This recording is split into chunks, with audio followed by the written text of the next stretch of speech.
Sure. Sack. I can't even live without that. I'm eating it.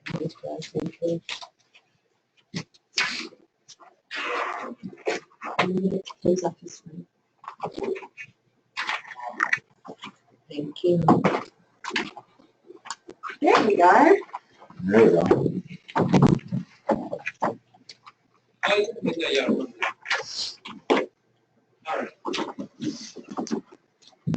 Want to get started? All right. Must be the rain, though. It's supposed to fill one people. I know. And that it's really really slow. And then it's like painful stuff. Is it? It happens though whenever it's really cloudy or rain. No. And they're walking in now.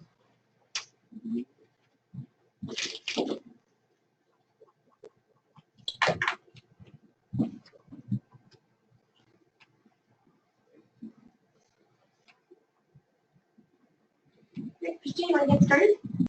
Tracy? Tracy? Yes. It's okay. Tracy. Tracy to Tracy? I'm a Tracy. Oh, hi. Hi there. It's Tracy Barber. He's our broker. Hi.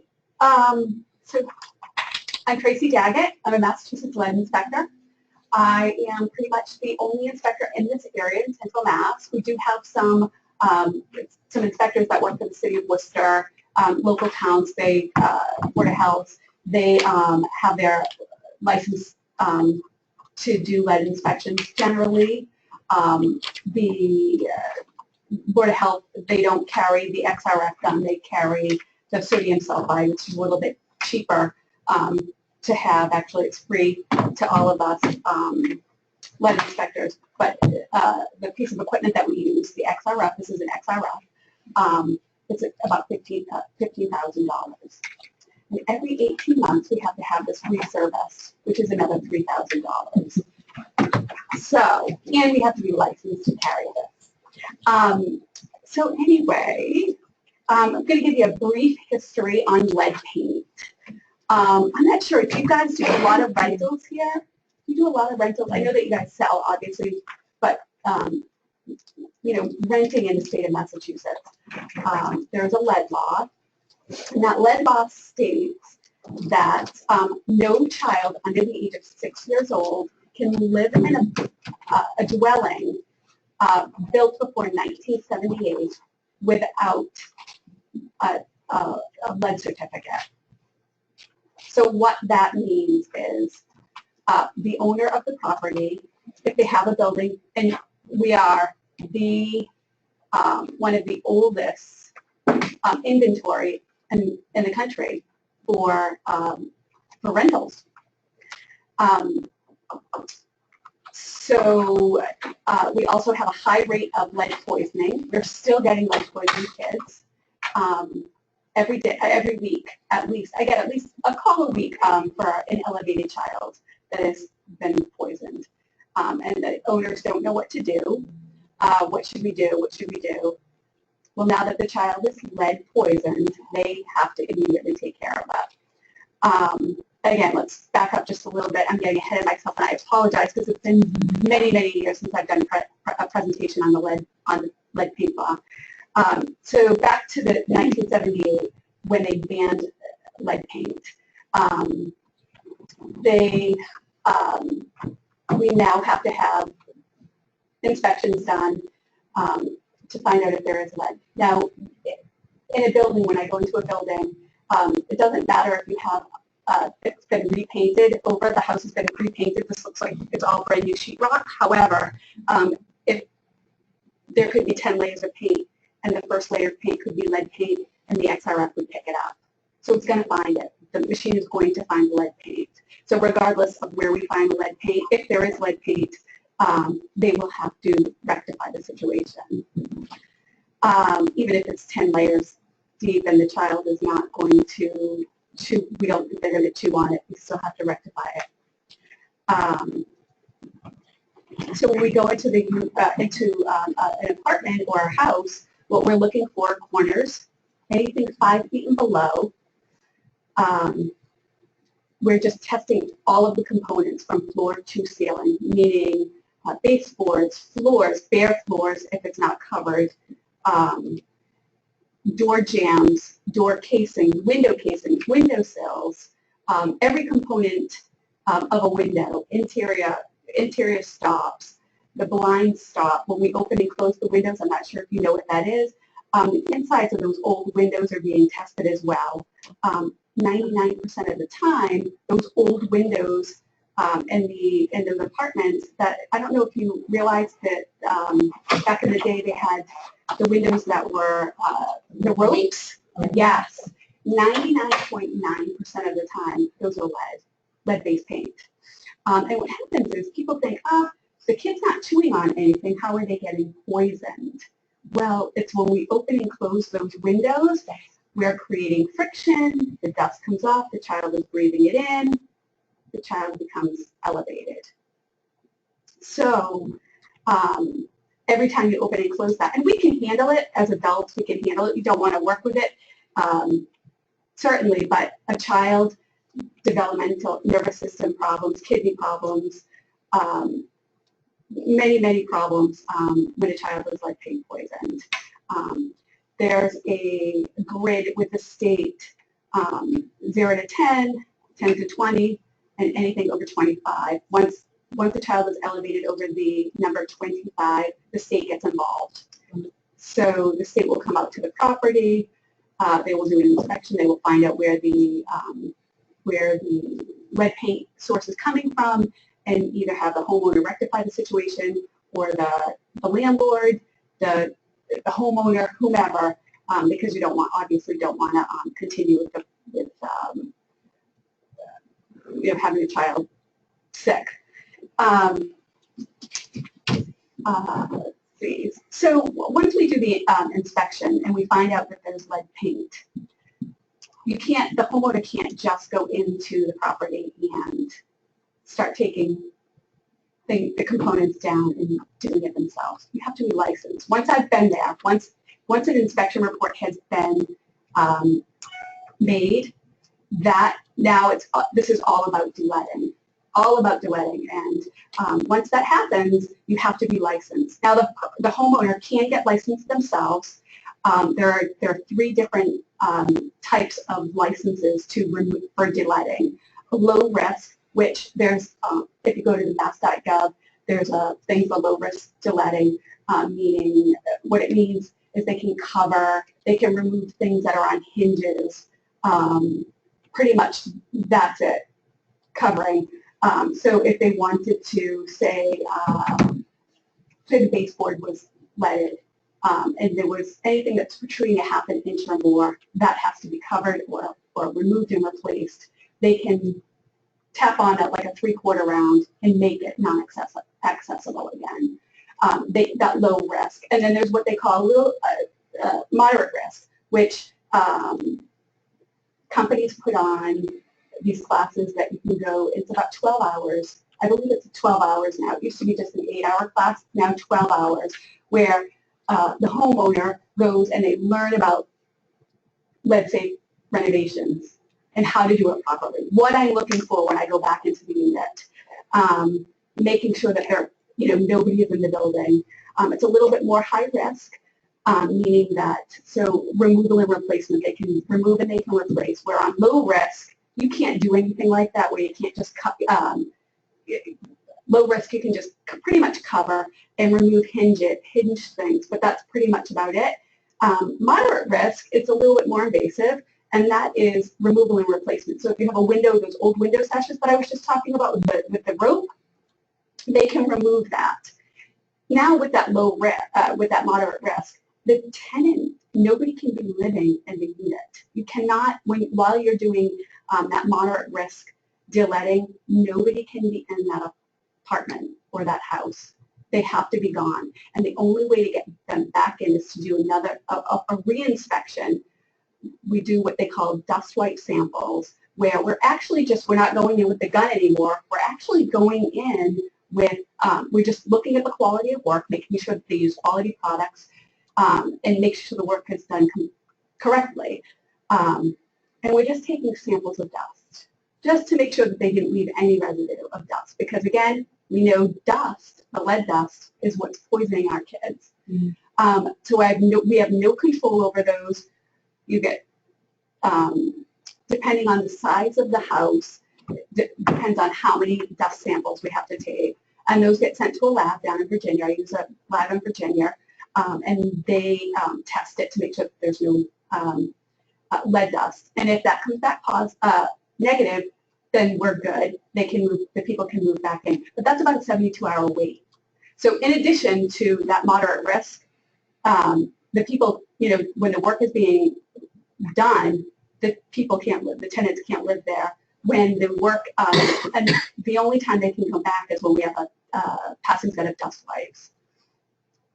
And then once, so it will take some time. So if that landlord is being sued for lead paint poisoning, it could be, that landlord has to place that tenant in a hotel, in another apartment that has a lead certificate on it, anything. They have to move those. So it gets quite costly, just so they understand. This isn't something that you just remove and replace. It's quite costly.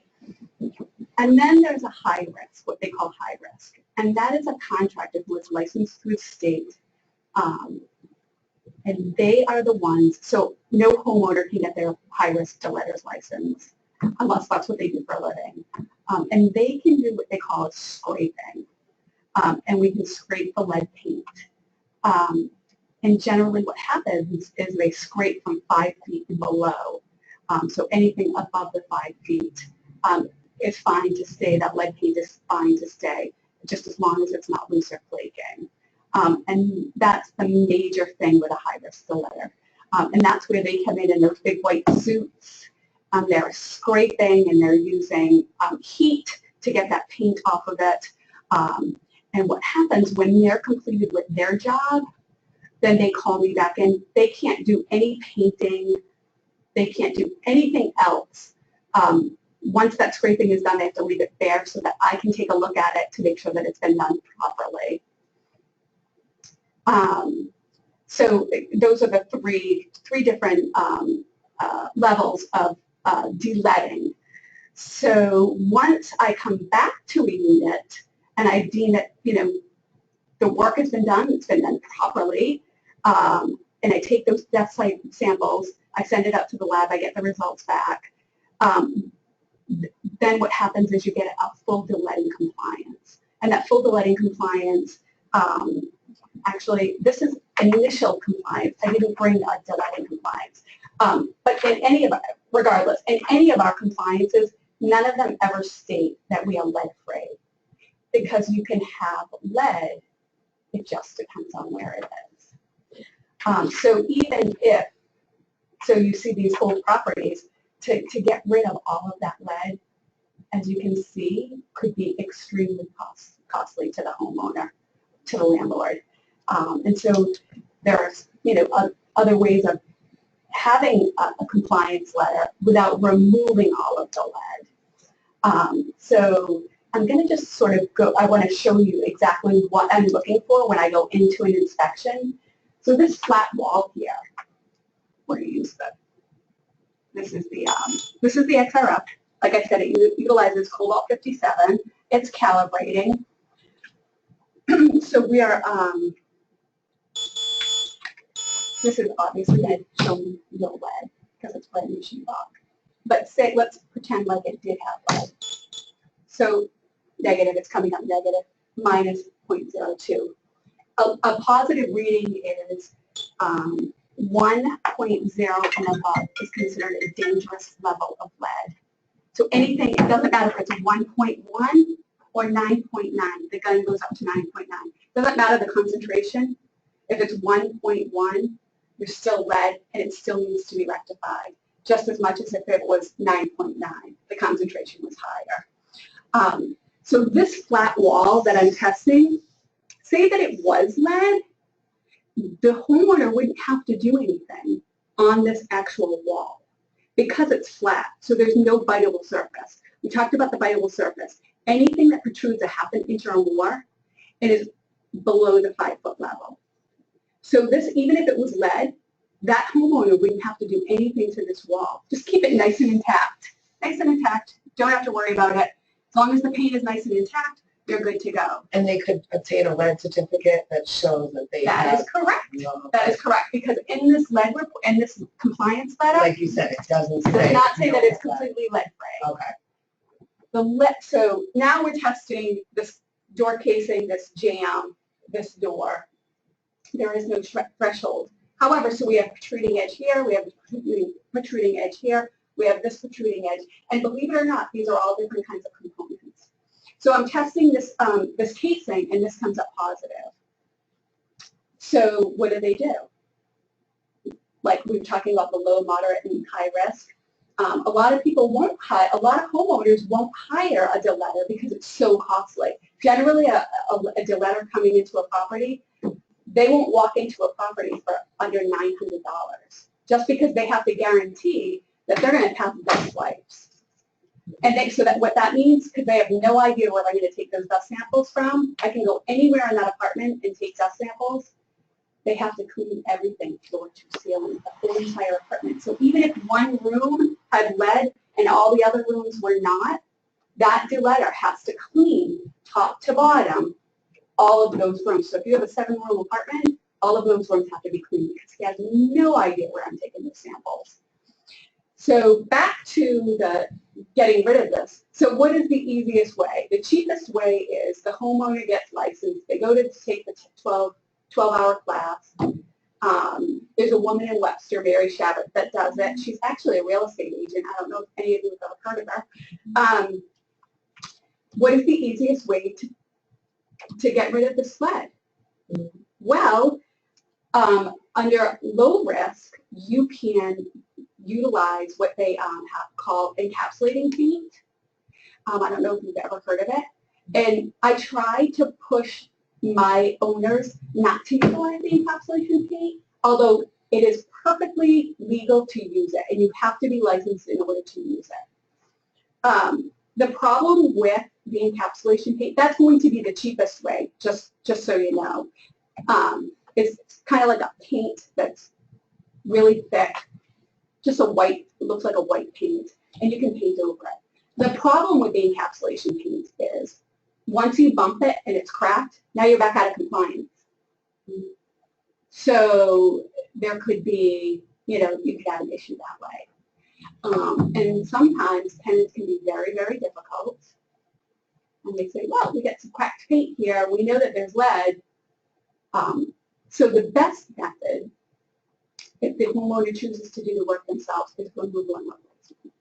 Again, we have to move those tenants out because we're going to remove this casing and replace it with a new piece of wood. So we have lead here, and then we have lead here, and then we have lead here. So what is the easiest way? What's the cheapest way? The door case. The door. Exactly. Again, we have to be licensed. However, say the owner wants to keep the authenticity of the house. It's an old Victorian, 1900s house. They want to keep it. So generally what they will do is they'll call in a deletter, and the deletter will come in, the contractor will come in, and he will scrape so that he's not taking out that wood. Because you guys all know, you've gone into some, even these apartments, even these 3-deckers, the woodwork is just amazing. Some of it is just absolutely beautiful, and they don't want to ruin it. And there's really no point in ruining it, just that it's going to cost you more money to have it fixed. And so therefore, they will just scrape it from the 5, so I'm 5'4", so 5 feet down, all the way down, they scrape it out, they leave it raw until I come back, take a look at it, and make sure that it's all taken care of. The problem with scraping is sometimes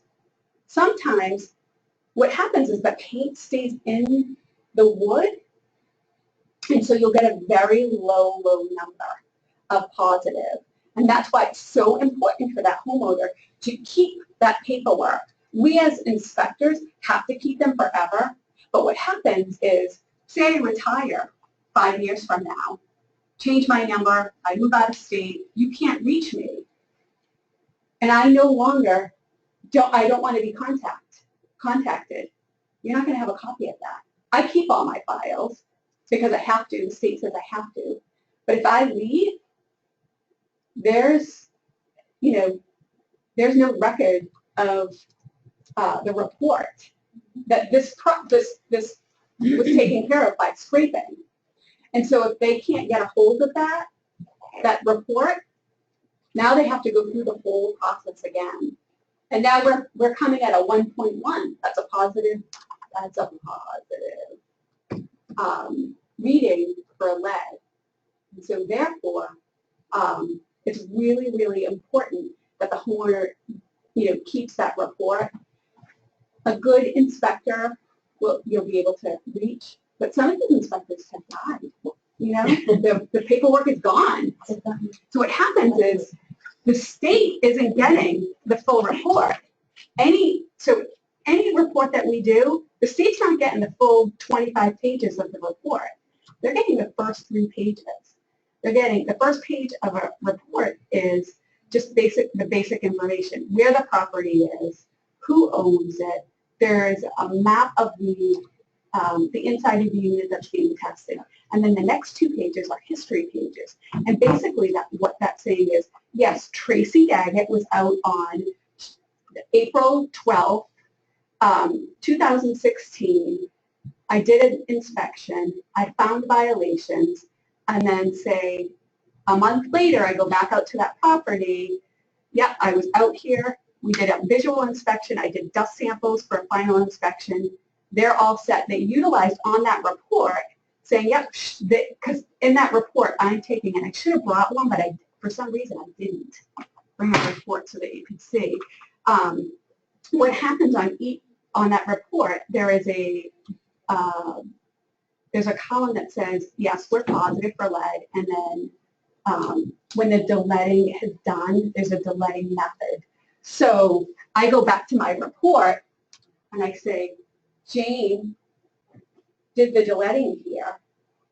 They removed and replaced it. So I'm just going to write removed. And then that's it. Remove and replace, or replaced it. Or they scraped it. So I'm going to tell them what the deletting method was. The problem is the state doesn't know that. State doesn't know where the lead was. State only sees that, yep, Tracy Daggett was out there on 4/12/2016. They found violations. Yes, there is a compliance letter, but there's no report on where she did it. So 20 years from now, somebody else, there's a new buyer. It's out there. It says that it was done, but we don't know where it was. So it's a problem. So there's problems with these reports.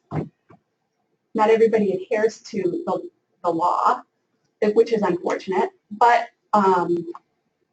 that's just the way, it just happens. So what would happen in that case, they'd have to come out and do another inspection, cost that homeowner more money to try and get the problem rectified.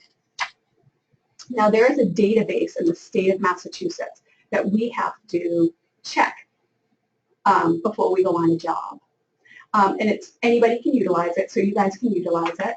If you just go into leadsafehomes.org, leadsafehomes.org, or is it you can just Google Lead Safe Home Massachusetts, and you can put in the property address and see whether or not there was a inspection done on the property. Other copies of records on there too? No, so basically what that's showing is, if she brings it up. This is, it says, well, it could bring your mass.gov. Is that the right one? It is, yep. Okay. Lead Safe Homes. Yep, search. It should say Lead Safe Homes. Lead Safe Homes search, yeah. So you click on that.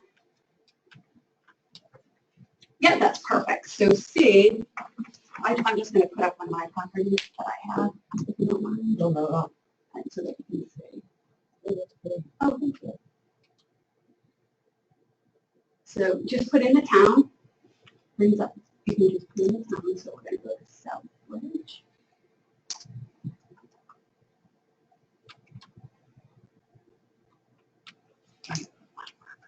Does that affect people over 7 at all?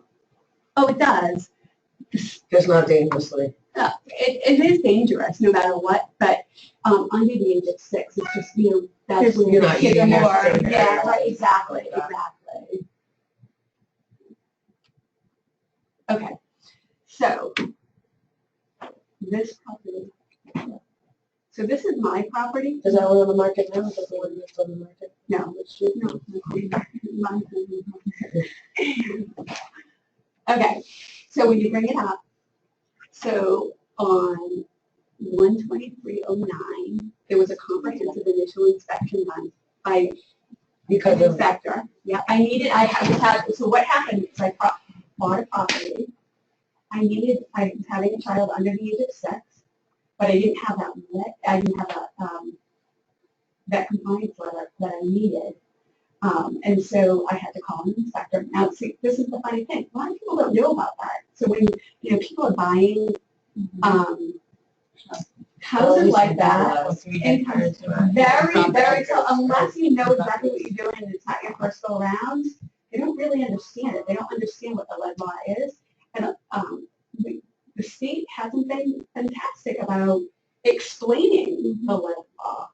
So I remember when I bought my first one, I was like, what is a lead law? And why do I have to even work? Why am I worried about this? But, I was able to educate myself, and I needed that for the child because I couldn't let her move in without it. They actually found violations. So if you see, 123/2009, Christine came out, she found violations, and then like a week later, she came out, she did a final inspection, my dust wipes passed, and she gave me a letter of lead in compliance. So it'll show you right there. Yeah, exactly, if it's in compliance. So when renting, as an agent, when they're most agents knew this, rental agents knew this, that they have to utilize that database because they can't rent to any child under the age of 6 years old. So it's really, really important, and that's a great tool. And you're good with that letter until there's another violation that were to come up? So that's the problem with our lead inspections and our letters of compliance, is there's no expiration date. There's no expiration date. So, as far as I'm concerned, I know where my lead problem was. My husband actually got his license to take care of it, and he just removed all of the lead. So I didn't have to worry about it. So now I know that apartment, or it's actually a single-family house, that house is completely lead-free. There is no lead there. I know that, but that paper is not going to ever say that.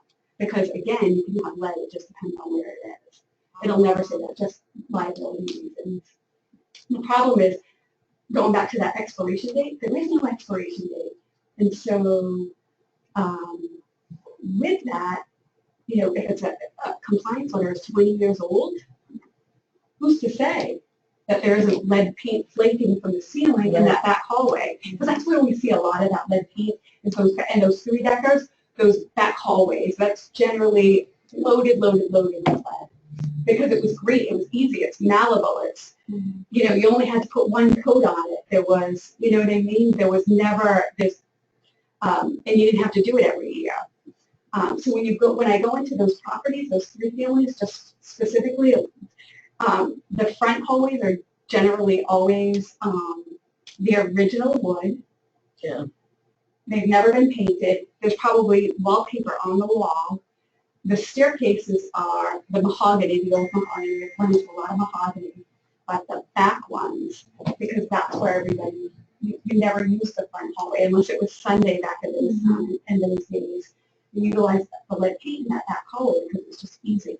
That's where it got most of the rooms here. People would come in from work, the kids would come, playing up and down the stairs, and so therefore, unfortunately, now, 35, 40 years later, now it's all that flaking, all of that, it's a mess. And even though they got a compliance letter 10 years ago, who's to say, you get a new landlord, somebody else buys the property and they don't take care of it the way that the other owner took care of it. And that's what happens. So there isn't never, ever, there's no expiration date, and that makes it really, really difficult. Some housing authorities won't accept them. They will ask to get an updated version. Most of the time they will. And that now is no longer just a regular inspection. It's what they call a PCAD, and that's like a post-compliant inspection where the inspector goes out there, they take a look at the old report, and they're working off that old report saying, yeah, they did have lead paint on the ceiling, but it was all nice and intact, so it was never an issue. But now the inspector finds that, yeah, it's all nice and it's loose and flaky now, that needs to be taken care of. And so that property owner has to take care of that. Make sure, get rid of all the loose and flaky paint. So if the paperwork's done correctly and everyone, it's really transferable to the next owner. That is correct. It is transferable. So if there was a problem, so say the state camp comes out, there's lots of properties where, let's just see, so there was a poison child. Generally what happens when it comes up in the database, and not always, but most of the time, if there was, say 10 years ago, there was a poison child, and you try to bring up that address again, what it's going to say under the violations, where it says violations, please call CLIP. CLIP is the Childhood Lead Program, and what we need to do is call the state and get guidance on what's going on with that property. They have a more detailed report as to what happened, and they'll tell you, look, there was, 20 years ago, there was a poisoned kid there. The work was done, it was done improperly by unauthorized letter, and now you have to, go a completely different way of rectifying the situation. So once you see that on a property, unfortunately, that was an owner, 3 owners before the new guy that you just sold the property to, he just inherited that house. So it becomes an issue. So it's really, really important to go on, take a look, because you guys as inspectors, if you know, as agent, you guys know that if there is lead, you have to disclose that. Is that my understanding? So if you know that there was an inspection done on a property, you have to disclose that to the new people that are going to buy it. Is that the way it works? Or a buyer, yeah. It's a buyer. So this is a really, really good tool to get in the habit of just checking the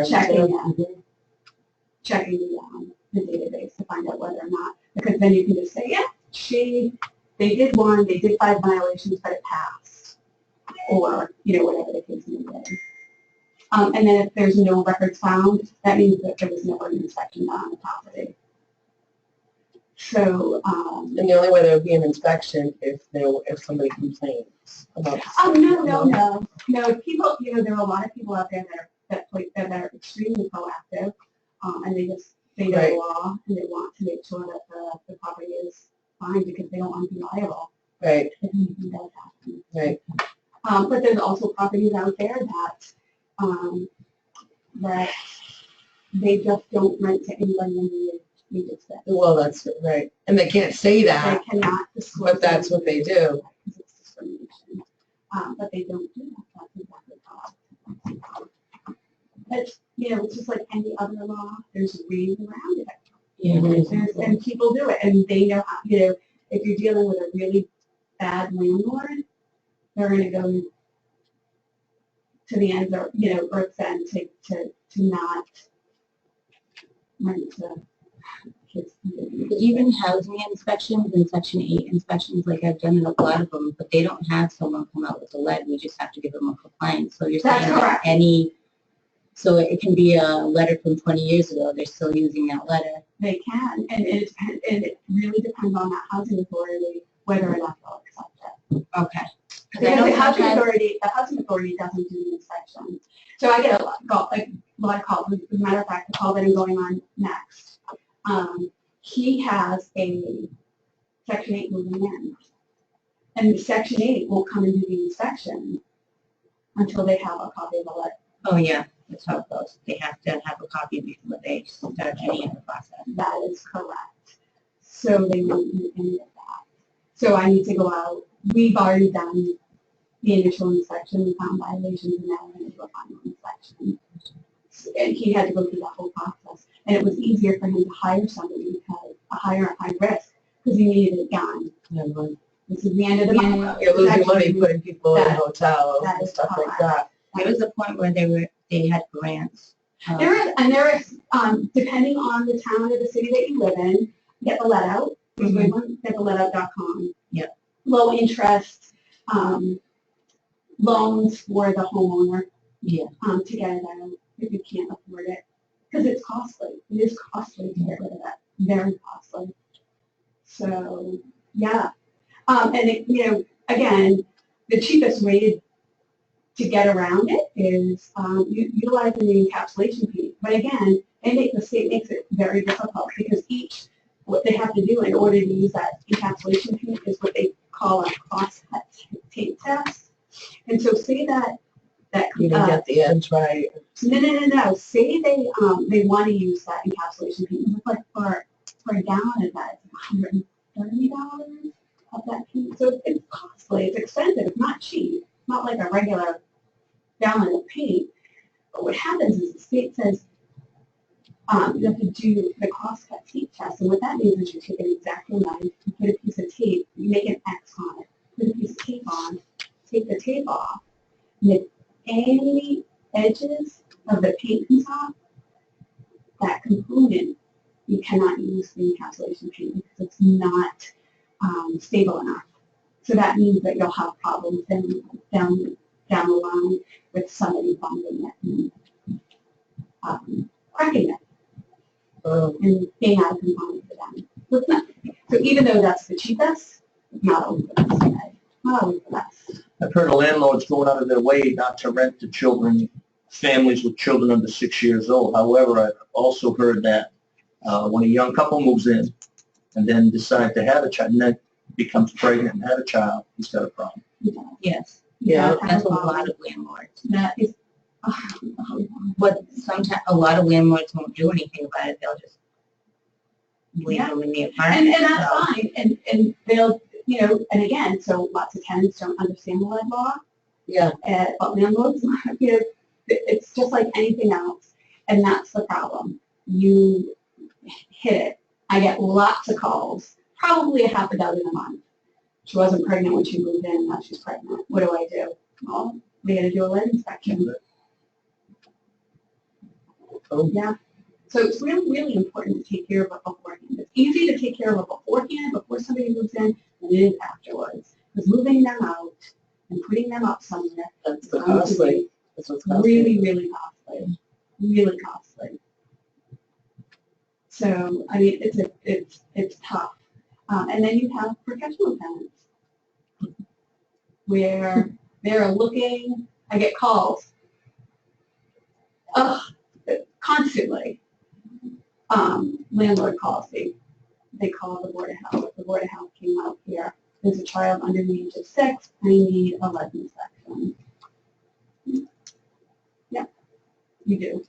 Because now you're in trouble.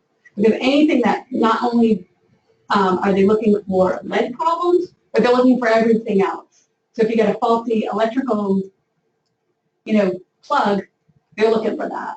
So, So the Board of Health is who they call, and then they call a lead inspector. no, so what happens is, I'm the tenant, I don't want to pay my rent this month. I can't afford it, I had to, fix my car.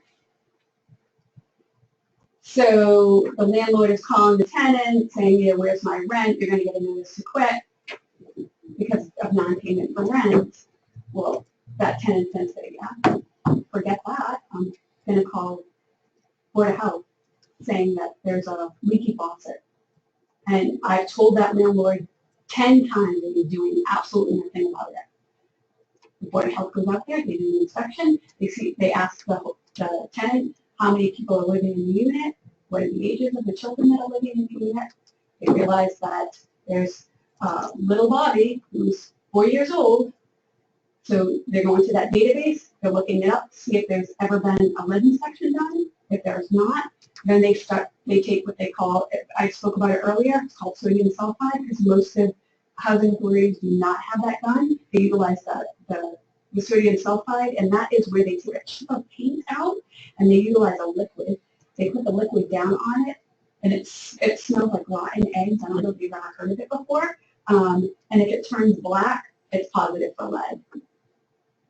Once they find that, they say to the owner, you now need to get a lead inspection done. We want to see a full inspection. That's when they call you. And that's when they call me. So you guys. So they're getting their notice. They're getting a notice to correct. Mhm. You need to fix the boiler. You need to fix this window. You need to fix this electrical socket. You need to do all of this. And then on top of it, you need to get a lead inspection. We want to see a full lead inspection because you have a child and there's a child under the age of 6 living in that. So that homeowner, by not taking care of that beforehand, just opened up a huge can of worms. So you think his cost was just alone with the lead? Now try, everything else that he didn't do. So that's the problem. So if they just do it beforehand, so remember when we talked about no expiration date on that lead report, or the compliance letter? So say 20 years later, I go back, and we do find some violations. We find a little bit of paint that's loose that needs to be taken care of. There was a covering over a windowsill, and now part of the covering is missing. So that homeowner, because they have they already have a compliance letter, and there's one out there. What they need to do, the homeowner has to do is they can get, if they fix those problems within 30 days, they do not have to hire a lead inspector to do it, a deletting contractor to do it. They can do it themselves, as long as it's lower moderate risk. But they still have to get licensed. No. No? They do not have to. If there's already a compliance letter out there, Okay, so if they are Even in compliance. compliance, lower the moderate risk. because it's a small problem, they have 30 days to correct that problem and get me back in there to get a certificate of maintaining compliance. So let's just say the stairs were positive for lead. They cover them, and now 20 years later, part of the carpeting came off the stairs, and now it's exposing the lead paint again. So all that homeowner has to do within 30 days is fix that carpeting, get it back into compliance, and I will go back out there, take a look. Yep, he did that. We don't need to take dust wipes because it's low risk, and we can give him a certificate of maintaining compliance. So there are ways around. It's not around the law. It is the law. That's the way the law is, and so therefore that's always a good thing. So if there is a compliance letter out there, you can go under that 30-day maintenance and have the work completed. And they're all different. 20 years ago. Yeah, right. They're all different kinds of, it's not, people think, oh, lead inspection, really, really simple. It's not. It's really not. There's so many different PCADs and determinations and unauthorized letting, all of that good stuff. There's so many different ways. Yeah, there must be a lot of that. It's difficult. It's hard. It's a lot of work, a lot of paperwork. Because your average report for, one of those 3 families, so say I get called in to do a 3-bedroom. Each floor has to have their own report. And so there's 7 or 8 rooms in that one unit. You get the dining room, you get 3 bedrooms, bathroom, pantry, all of that. That report just for that one unit can be 25 pages because each room has its own page. So it's not anything that's really a lot. And people, they get really upset. You're going to charge me this amount of money. For an inspection, yeah, a lot of work. That 25 feet is going to take me 2 hours. The inspection is nothing. Going in and doing the inspection is nothing. It's people afterwards that takes a long time. What does a lead inspection cost? So in this I'm not area, looking to see how much no, money. no, you no, make. no. Well, you know, Completely honest, in all honesty, I try to keep it real, because we are central Mass, and a lot of, you go out to the Boston area, it's a whole lot more money than it is here. But for one unit, it's $325 for a charge. It depends, based off the Square squares, feet and stuff. how many rooms are in there, yeah. So it's your typical 3-decker, it's $325 for one unit. If I'm doing the whole entire building that day, I just count it, and it's $600 for the whole building. How long are you there? Probably 3 or 4 hours. And then your computer work out, so. Oh, there's no computer work. This is all by hand. State Oh, handwritten reports. Handwritten. Every single page is handwritten. Now, let's say you go into an apartment and the first thing you check is lead paint. Are you done? You check the whole We apartment. have to check the whole thing. So that brings up a really good thing, because there is what they call a determination, and then there's a full inspection. So somebody wants to renovate their house, they're really concerned about lead, and they have children. They'll call me up and say, is it possible to do just one room of the house? But this, you have to be a homeowner and you have to live there. It's not like you can rent with a determination, okay? So please understand the difference between a compliance letter and a determination. So with a determination, you're calling up, you want to do renovations in your kitchen, but you're really fearful that there's lead, and you have kids. And so I will go out there, and I will test just that kitchen. And that kitchen will get a report. It will go to the state saying, yep, Tracy Daggett was out there on April 12th, 2016, and we found violations. So if they wanted to do the renovation work, so now I'm going to confuse you a little bit. They're just doing the renovations. They're not trying to delay. Remember that. They're not trying to delay. They just want to do renovations. Any contractor in the state of Massachusetts, now a federal law, any contractor in the state of Massachusetts has to have what they call an RRP license. That's renovate, repair, and paint on any property built prior to 1978. It's just basically saying that we have been certified to do lead safe practices. What that means is, say the cabinets were lead, they were leaded. They're going to make sure that they follow procedure, plastic up everything going into that room, take out anything, any furniture, refrigerator, all of that stuff. They generally either take it out or put it in the middle of the room and then cover it and make sure that they're following lead safe practices. But that is just for like renovations. You cannot get a lead certificate. That is completely different. When I go in and do a full inspection, that is based off of leading. You cannot renovate under that report and expect to get compliance without being a licensed leader. Okay, a little bit different. And I don't want to confuse you because it's very, very confusing. People are like, but I got a license, and they send me what they have, and I'm like, yes, you do. You do. You have a lead safe renovated. You cannot utilize that license for de-leading. Completely different. Completely different. So when hiring an electrician, generally, most of them now, because that law has been in, I believe, since 2011 or 2012, where all contractors have to be lead safe certified. Most of them are. Most of them are. I've taken the class. So that means electricians, plumbers, painters, all of them. So they're certified that they can't de-lead. That's correct. Because when you're de-leading, you're looking for compliance so that a child can live there. Okay? I know I wasn't that great because it's been many, many years since I've done, and I sort of don't do any presentations anymore because I'm really busy. So I have business cards.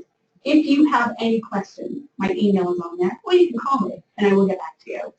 With any questions, call me and I have no problem answering them. I would much rather, I tell this to all of my homeowners, I would rather have you call me 90 million times for the same question over and over and over than for me to have to fail you. This is going to cost you money every time I fail. Every time I go up to that property, I pay me. So I would much rather have you do that. Like in the question. So if someone was gonna buy a 3-decker and it's not deleted, how much would it be to delete the whole unit? Oh, 30,000, right? It depends on how much lead there is, but I honest to God do not, I try really hard not to get into that. You'd have to call the deleter. And the only way the deleter can give you a price is by taking a look at the report and finding what the lead is. Generally, they'll go through the report and they'll say, okay, you have lead here, here, here, da, da, da, da, da, it's going to cost you this much. Yeah, but it's based on how much lead you have. And there are different methods. There are different methods to rectifying it, whether it's removal and replacement or covering. There are all different ways of taking care of the problem. Scraping, all different ways of getting rid of it that are legal. I have a question. Say I buy a three-family and it has lead, but it's been like covered up and stuff. Yeah. But I want to redo the whole place. Yeah. Now, do I need to go through the letter, or can the contractor renovate the whole apartment? And you've already got compliance. Well, it's like that. Yeah. And then there's no compliance. Right, that's not going to interfere with your compliance letter. You can't. And there's no compliance. Nobody knows if there's lead or not. Okay, so that's a good question. Now you're just doing construction. Yeah. So no. Just do yourself a favor. Make sure there are no kids living there when you are doing it, and that's the upside of the downside of deletting, because I get landlords that say they own lots and lots of properties. I don't care what you do, Tracy, find lead.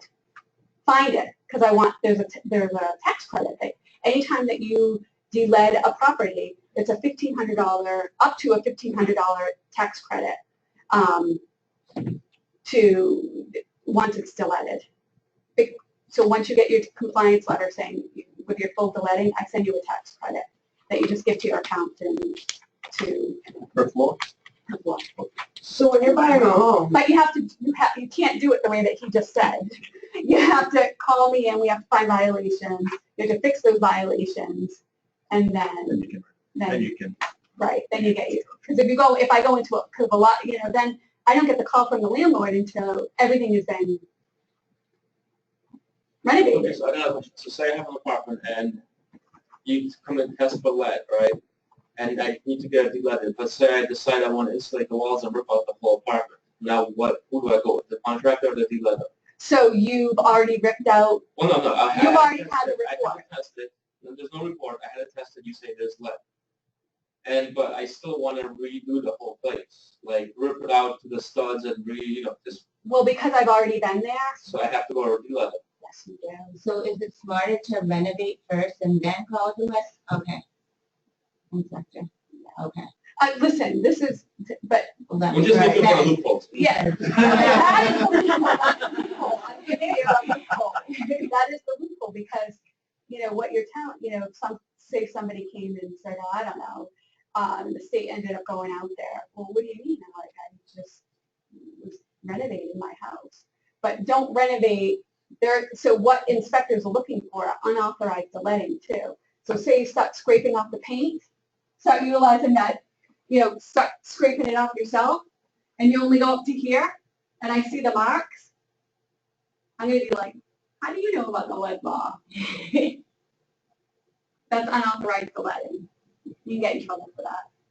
So you're going to delay, Oh. you're going to do it, you got to do it good. I mean, rip it all out. And that's not one inspector. Well, it's okay. I'm not going to like home, right? But yeah, that's exactly what it is. I mean, and that's what they do. That's what people do. What I'm saying is that's what people do. There's always, people cheat all the time. They do it all the time. But most of the time, if you're going to do construction or renovate your 3-decker and you're ripping everything out, you're generally the reason is just not let it sell. It's to make the property nicer so that you can rent it and get the best rent that you can possibly get. So generally, if a landlord is doing that, they're ripping everything out. I mean, I go into buildings all the time where they're like, there's not going to be any lead here, but I want to rent to Section 8, but they're saying that because the building is over, was built before 1978, now they're making me do it. And I already renovated. I know everything from the floor to the ceiling is completely done over. I'm like, yeah, it's just the law. And I'll go in there, and everything has been. They've ripped out the walls, put on new sheetrock, done everything floor to ceiling, and they've done a great job. But they were completely clueless to the lead law beforehand. And those are generally the newbies, the new homeowners that are just getting into the commercial landlord business. So, and once the report is out there, now they have to follow the law. Once the report is out there. So if there were violations and they didn't fix those violations, and then the next owner comes along, but there are violations, Oh, wow. you can try and get a waiver from the state, but it's difficult. It can be difficult. What if it's saying that there's 2 or 3 family and they only do that 1 unit? Yeah. So that 1 unit is only certified to rent to children under the age of 6. The second floor is not. Can they still transfer title? Oh yeah, they can. Oh, what do you mean transfer So, title? in other words, can they sell it? Yeah, they can. Absolutely. Absolutely. Absolutely. Absolutely, because that has nothing to do with the lead law. You can. The problem is if you're not looking, and that's always a good tool. I mean, it works pro towards the real estate agent, and it works against them. Because if there's an inspection done out there, and there was lead, but it was never rectified, and now you have a new buyer, and that new buyer says, "Well, there's lead. Well, let's go back. Now I'm going to have to pay to have all of this work done. Let's renegotiate this price." Right. So it works.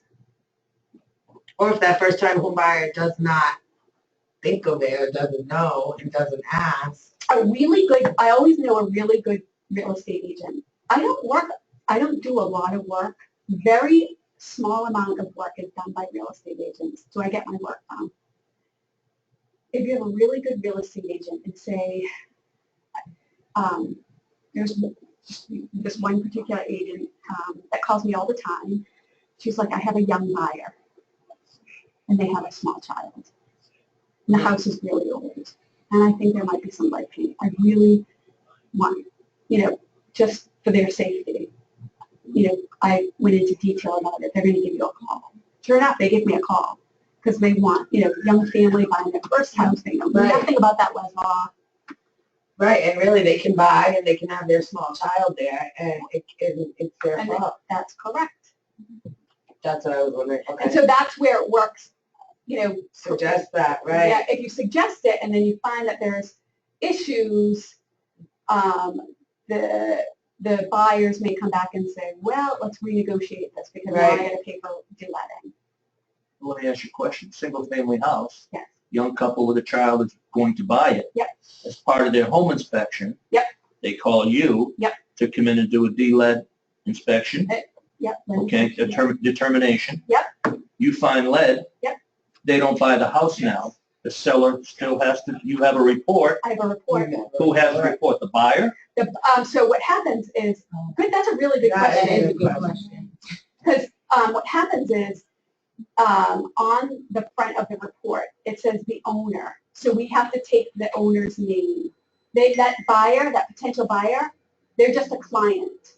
They're not the buyer. So the buyer gets, the seller gets a copy of that report. But they can initiate the test, the buyer, and have it done That's on correct. property. And now the buyer comes back and says, I don't want this house. Right.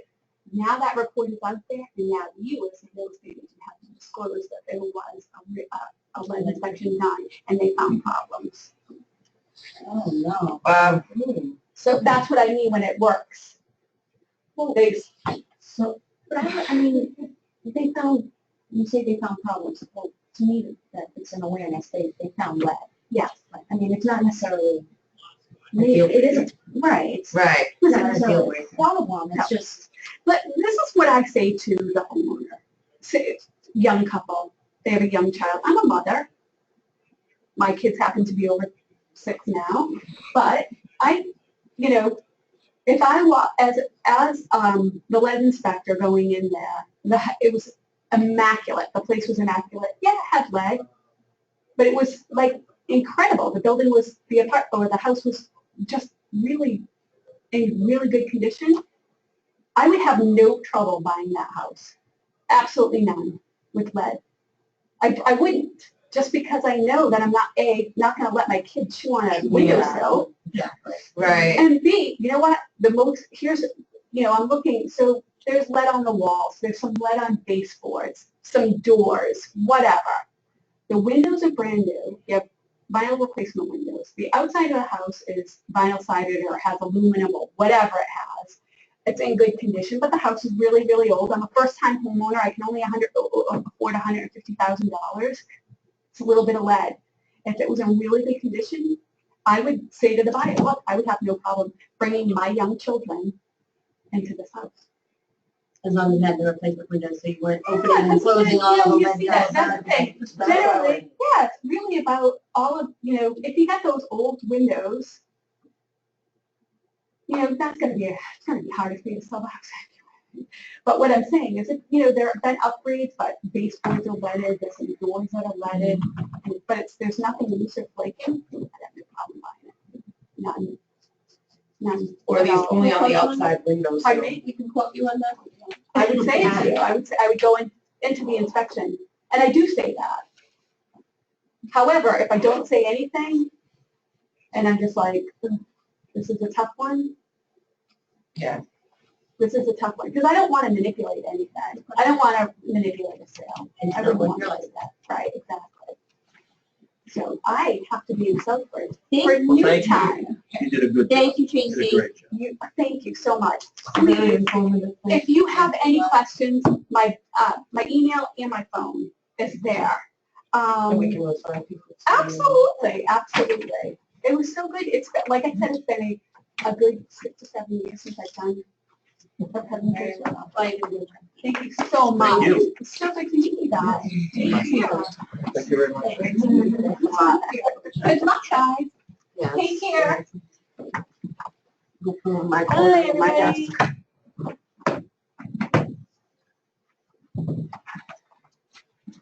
I can't read anything. Oh, it says attending still on hold. Oops. Up to the month, sir. I'm gonna close up. So I don't have there. It is,